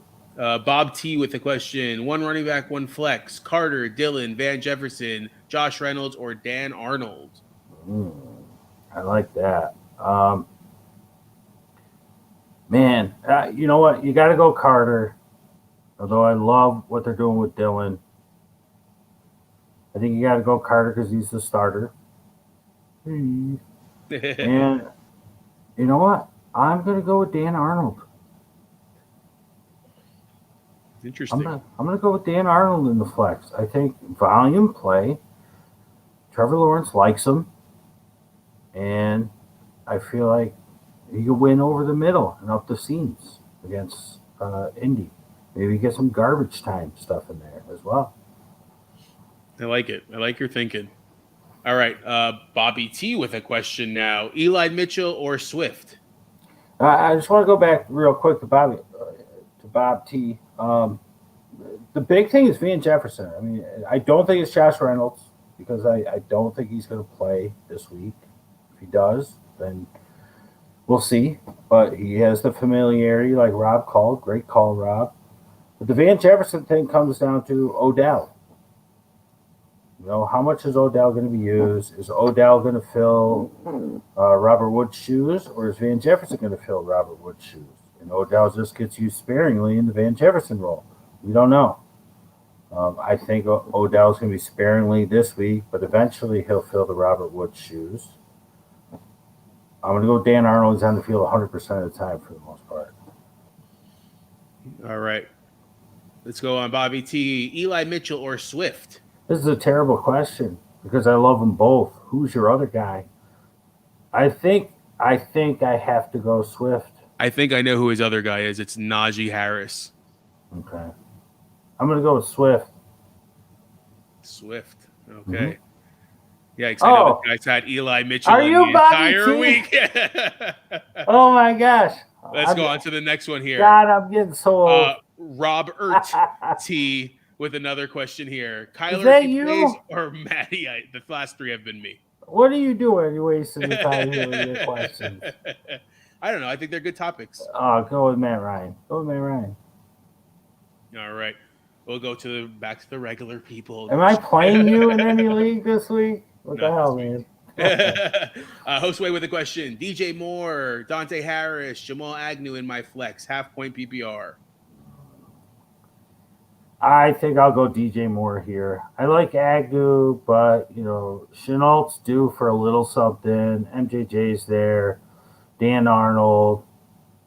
DJ Moore is pretty much the only show in town except for CMC. And I feel like he's going to be PJ Walker's check down other than CMC. I'm going to go with DJ Moore. Jamal Agnew would be close second. Yeah, I think DJ Moore is the way you got to go, man. All right. Jeremy, are you still thinking Wentz over Wilson? What about A-Rod over Wilson? Yes, I'm still thinking it. It was like 3 minutes ago. I know. No, I know he posted this. Yeah. Yes.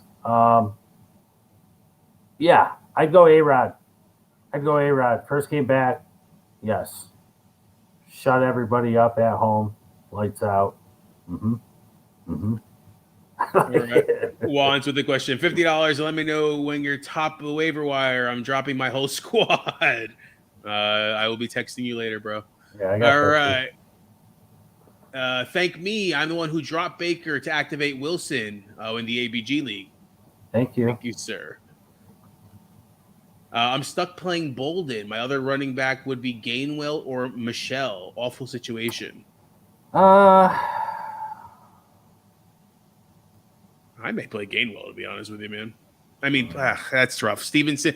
Okay. You're playing Bolden just because Stevenson had a concussion.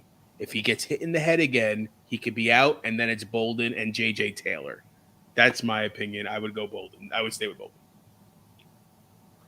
I think sooner or later the Rams are going to start using Sony Michel more and more and more. They made a trade for him. Sooner or later it's going to happen. You can't really trust Gainwell because of the Scott and the Howard. Yeah, it's tough. Go with your gut. Rob's kind of right about Bolden. I don't really like him. He's 59 years old. You just can't take the chance. If Stevenson, I mean, it's a head injury. I mean, you're right. It's not a muscle. It's not anything like that. But you've seen guys get hit again and not come into the game again because they're worried. Yeah. I so much more like the other two, but Bolden might be a smarter one. Go with your gut, bud. Yeah. I kind of like Gainwell the more I look at it. All right, Wesley with a question. PPR, start Judy or Ingram at flex and Dak or Stafford? Wesley, thank you. If you stuck with us, thank you for joining us. I know it's been, I don't even know how long, over an hour since you posted this question. Really sorry about that. I think I'm going to go Ingram. I like Judy. He's done well since he came back, but I think it's been at the expense of Sutton. And I feel like they get Sutton a little more involved again this week. Not to say Judy's not going to have a good week. I know PPR helps you there, but I just think Ingram's going to have a week, having the job all to himself. And I'm going with Dak. I think Dak's going to have a nice week. He's my number one DFS play for quarterback. I mean, a bounce back week, he needs it, man. And he didn't look horrible at the end of the game either, trying to come back. Josue with a question, would you pick up A-Rod? Someone dropped him. I dropped McNichols. Yes. Yeah, I mean, who's your quarterback? A. B, yes. What I'm doing is I'm picking up A-Rod, choosing between the two quarterbacks that I have and seeing which one has the better schedule going forward. If trades are still allowed, I'm trading one of those quarterback and filling a need. Darko, most of his passing yards were checkdowns to Carter versus Cincy. Yeah, man, that's why I'm going Mike White. I have Crowder also in this league. I'm really hoping for a double BB, and Mike White's confidence really stepping up for him, and hopefully he proves me right. Yeah, it doesn't matter where his yards come from, right? Yeah, as long as he's getting the ball, somebody. I mean, unless you're just saying that Mike White is a competent quarterback, so the wide receivers could do well. Yeah, but the checkdowns are good to Carter, most of them, but he still did okay with Crowder. So yeah, but you're right. But as far as Mike White goes, Rob, you're using him. Fingers crossed. Let's see what happens. Got it. Darker with, I like that Rob, that pick Rob down the stretch. Oh, Josh Reynolds. Yeah. I think, man, he looked Josh Reynolds' way even with the other two big guys when he was in LA. Braden, hey, we were actually talking about Braden the other day. How's it going, guys? Never in the lives anymore. Last year of university has been insane. My thesis, good luck, man. Research project. I know what that life's about, and we're doing good, bud. Yeah. Yes? Yeah, we're doing well. Hope all is good with you, and we look forward to you coming on more regularly, and wish you the best of luck. Darko, I picked up Ty Johnson to flex this week. I kind of like that, man. Tyler Johnson or Ty? No, I think that's Ty. That's Ty for the Jets. Yeah, not terrible. I mean, we said at the beginning of the season we really liked him in this run scheme, and he's done some good things. Michael Carter's superior. He's the starter, but Ty Johnson's doing good things. It's not terrible at all. They're going to need him. I think Buffalo steamrolls. I don't want to get too much into it. Although I should, then the Jets will win. Again, Joe Public the stuff out of them. Sorry. Is Ayuk a good flex for Monday Night Football? You mentioned it before, but go for it again. Yeah, we kind of talked about it. I mean, it's not terrible. If it's the best that's out there and you have nothing better, you got a chance at Monday Night Magic. And I do think that he's earning a larger role in this offense. And I think with Kittle there, it's sort of helping Ayuk. It's because now they're worrying about Debo, they're worrying about Kittle, and there's Ayuk. If Ayuk can get back to even just 60% of what he was last year, I think that's still a win. And you're right, they should be using him like that. Hopefully the Hanigans are all gone now. Another question for Josh. I got offered Murray for Herbert, my QB. Which one would you rather have for the rest of the season? Preseason, Murray, without a doubt. Now, bit of a toss-up. I'm a tad bit worried about this injury. I do think that he'll be back next week. And then they have a bye. So you're missing this week, I think, and you're missing 2 weeks from now. So with that being said, I'd rather have Herbert. Because who else are you going to use this week and week 12? 12, correct. Because that's when they have their bye. Herbert already had his bye. You got to start thinking about stuff like that. Playoff schedule, we can get into all that.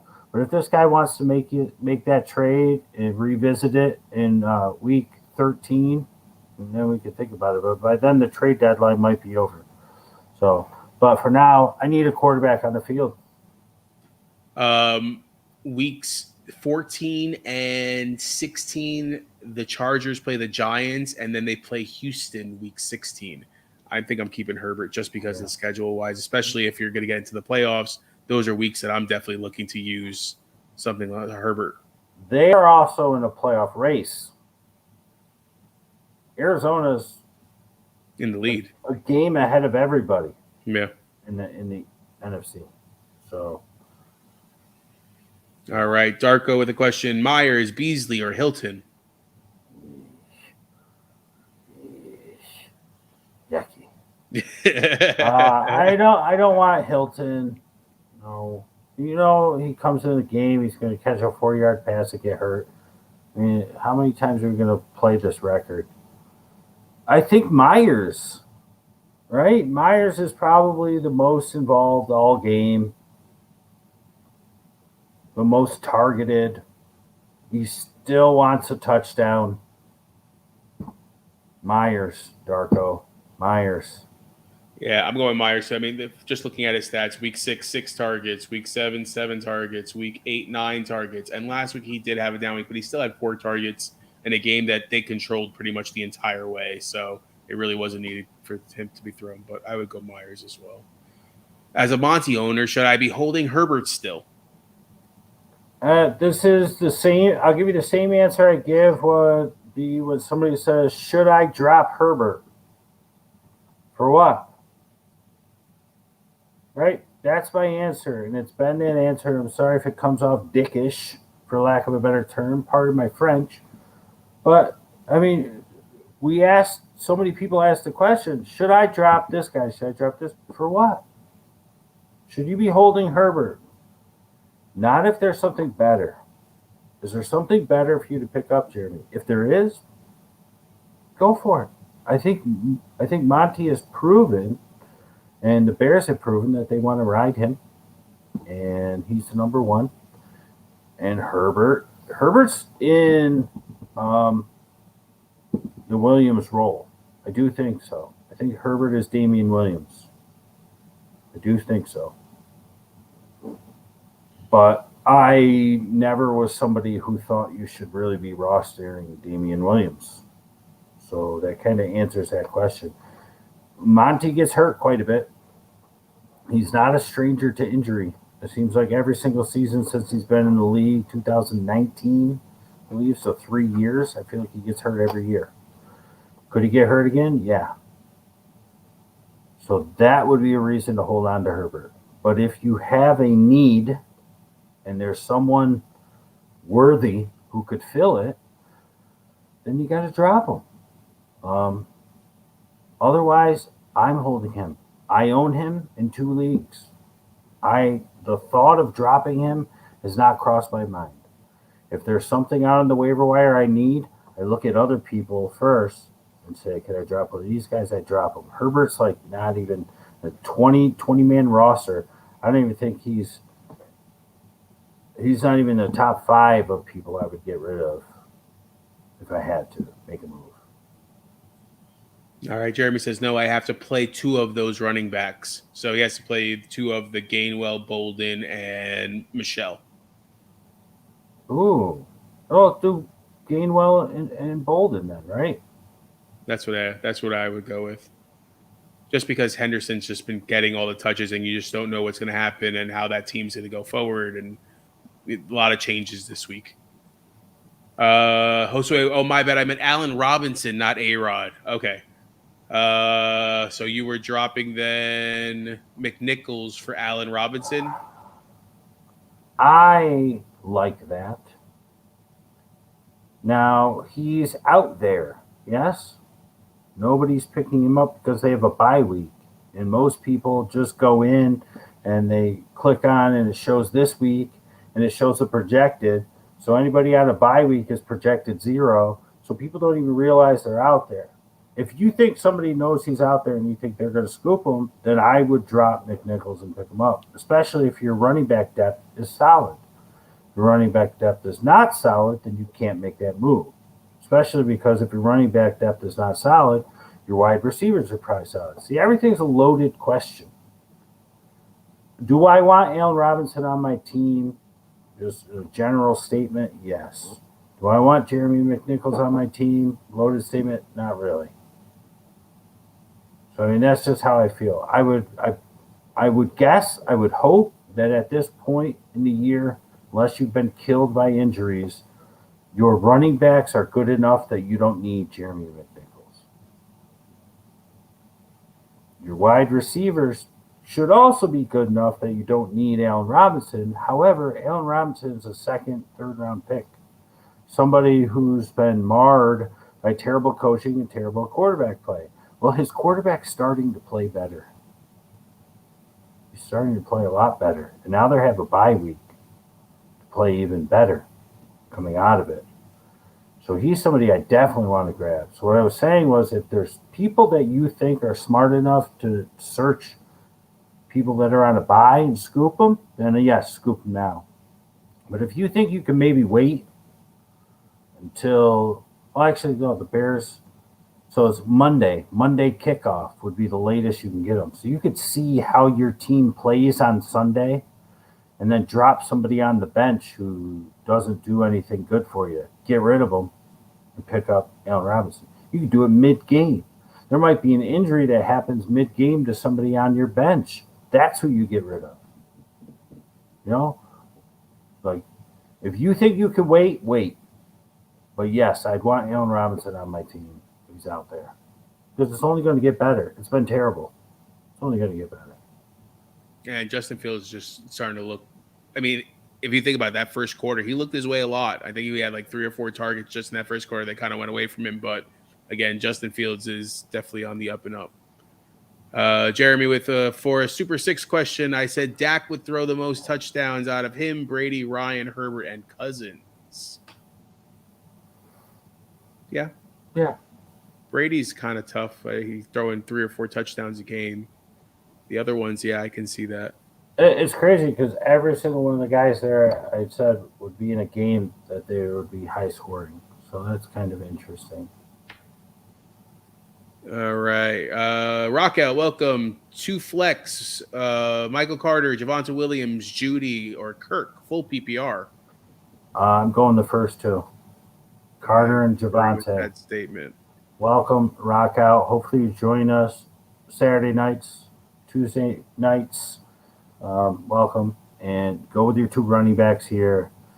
We just need Javonte to just continue to get more and more burn. He's far superior. Carter's going to catch a ton of passes. He's going to be needed in that capacity. Judy's going to give way to Sutton, I think, a little bit this week. He's sort of been taking all Sutton's love. I think the defense shades a little more his way. And Kirk's going to have McCoy, and they're going to ride Connor as much as they can. Probably have a bunch of short fields because they're going against P.J. Walker. Go with the 2 running backs. Good luck. Yeah. And Javonte Williams, I mean, he had less carries and almost like 30-something more yards than Melvin Gordon last week. He's better. He is. I mean, hands down.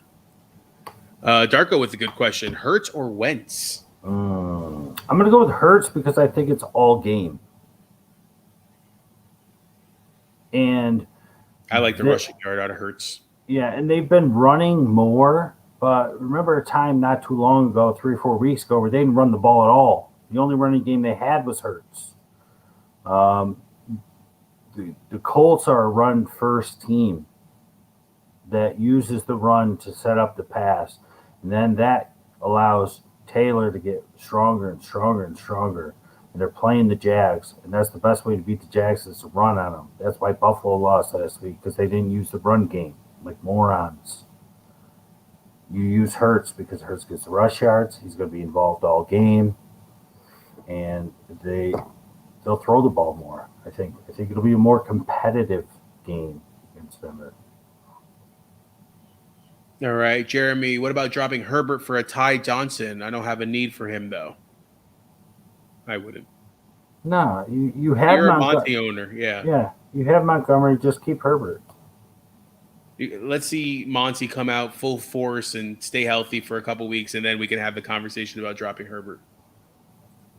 Josue, what are your thoughts on Dante Foreman? I think AP holds on to the starting role. I absolutely loved Deonta Foreman in 2017 when he was drafted by the Houston Texans. Absolutely did. I remember. Absolutely loved him. Absolutely loved him. And they just never used him, and he could never stay healthy. And every time he would get on the field, he would play really well, and then he'd get hurt. I mean, you could go back and watch Answers by Guess 4 years ago, 2017, our second season. Now I'm talking Deonta Foreman nonstop, I bet. And he gets hurt. He doesn't show up. I'm so glad that he got another chance here. I like Deonta Foreman. I just think it's a three-headed monster there at minimum.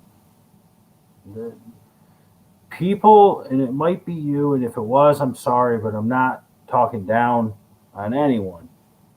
But people said, oh my God, they got Adrian Peterson. He's Derrick Henry now. No, he's not. He's not Derrick Henry now. And to be honest, he never was Derrick Henry. Even at his best, Adrian Peterson, as great as he was never really Derrick Henry. He was never the monster. Better athlete? Maybe. Amazing running back, of course. Hall of Famer, yes. But he was never Derrick Henry. Derrick Henry is like... different monster. He was like Marvel Comics, right? It was never going to happen. It's going to be the three of them. As long as the three of them remain healthy and somewhat productive, as they were last week. EP was the least productive, I'd say. He had the touchdown, but yeah, I think he only had like 20 yards or something like that. All you have to do is just watch the games. Watch the games. But that'll get better. He was sitting on a couch, the week before. So it'll get better. I think it's a three-headed monster. And I think that's the only way that Adrian Peterson at this point in his career, Deonta Foreman, and Jeremy McNichols.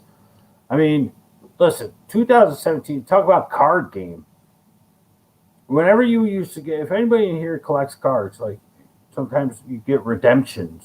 Jeremy McNichols was like in every box that was opened, and so was Deonta Foreman. It's like their rookie cards, autographs, like it was all you would get was those two guys. Actually, McNichols might have been 2018, but still.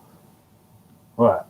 You know who else is like that? Also from the same team, Darrington Evans, I felt like was a redemption, and every single auto was his. The patches were amazing for those cards, too. yeah.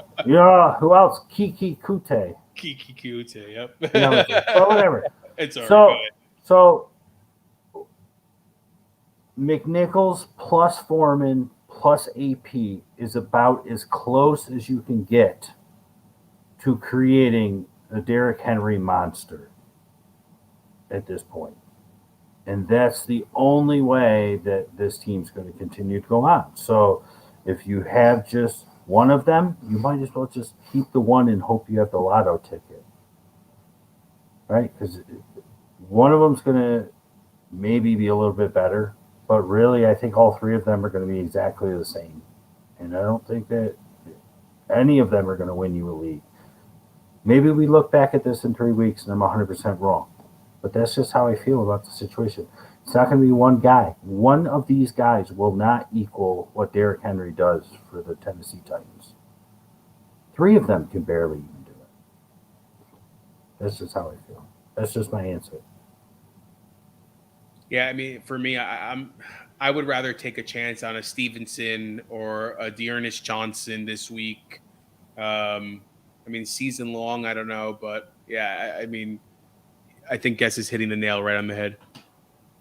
All right, guys, answers by Guess. We've been live for almost 2 hours. Guess, any other words to our family here?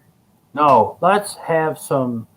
Well, we never really hope for normalcy because what we do in Answers by Guess is we are 100% outside the box. But let's get back to a little bit more normalcy this week. I mean, last week I sent Rob a text like at the 5 o'clock or maybe 6 o'clock. The top 4 wide receivers is like the most Bo Dunk people. I'm like, how are these 4 guys the top 4? And like a couple names are names that you know, but like no, you should not be in the top 4. These past 2 weeks have been a little ridiculous. 3 weeks if you go back to Bipocalypse. Let's go back to normalcy. Let's have the people who should be doing well do well, and let's get some wins. Let's do Try it. to see if I can find the text. I deleted that. I deleted it because it pissed me off. Yeah, I think it was Zacchaeus. Oh, right here. Zacchaeus, Malik Turner, DPJ, and Tim Patrick. Yeah, Malik Turner. Come on now. All right, everybody, let's win. All right, guys. Always remember Facebook, YouTube, TikTok, Instagram, Twitter, and Patreon. Guys, whenever you search hashtag Answers by Guess, you will get these handsome faces. All right, guys. Oh no. I was practicing my dance moves. All right, guys. Best of luck. We'll, I guess, I try to answer some questions in the morning if there's time. I know that I have a busy morning, but we'll do our best. But good luck, guys. Yeah. Answers by Guess. Night.